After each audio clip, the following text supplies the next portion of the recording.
Bassines pour les uns, retenue d'eau pour les autres. Le sujet aura fait polémique tout au long de l'année sur l'ensemble du territoire de Poitou-Charentes. En février, les irrigants présentent leur projet de 19 retenues d'eau sur le bassin de la Sèvre niortaise.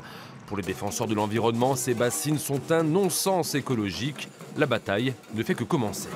Demain, si on a la sécurité d'approvisionnement en eau, on pourra avoir accès à des cultures à haute valeur ajoutée, que ce soit des productions de semences, que ce soit des productions de maraîchage à taille sur les petites exploitations, en exploitations plus importantes. On ne peut pas donner de chèque en blanc à des gens qui n'ont pas été capables jusqu'à présent de gérer correctement l'eau dans le marais et sur la plaine. Un mois plus tard, partisans et opposants se mobilisent chacun de leur côté. Les premiers se retrouvent à Praec, les seconds organisent une marche à Mauzé-sur-le-Mignon.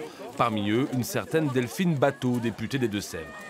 On est sur un milieu qui est extrêmement fragile, où il y a déjà un déficit de la ressource en eau depuis plusieurs années.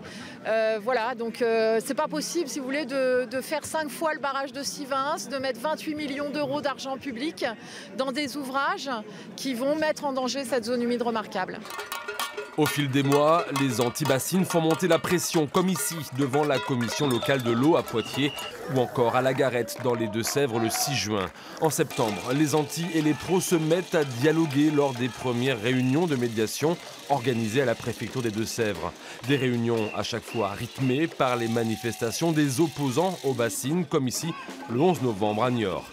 Finalement, un protocole d'accord est conclu le 19 novembre au soir après plus de 7 heures de négociations en l'absence de la presse et du collectif Bassines Non Merci. Les agriculteurs irrigants ont besoin de sécuriser leurs besoins en eau. Donc la construction de réserves de substitution leur permet de le faire. Mais en échange de ça, il fallait qu'ils s'engagent à développer la biodiversité, à avoir des pratiques favorables à l'environnement. Et c'est ce à quoi on est arrivé hier. Le nombre de retenues d'eau descend à 16 au lieu de 19, 13 dans les Deux-Sèvres, 2 en Charente-Maritime et 1 dans la Vienne. Mais cet accord est loin, très loin de faire l'unanimité. Les opposants affirment ne pas avoir dit leur dernier mot. À la différence de certaines rivières, la polémique sur les bassines ne se tarit pas.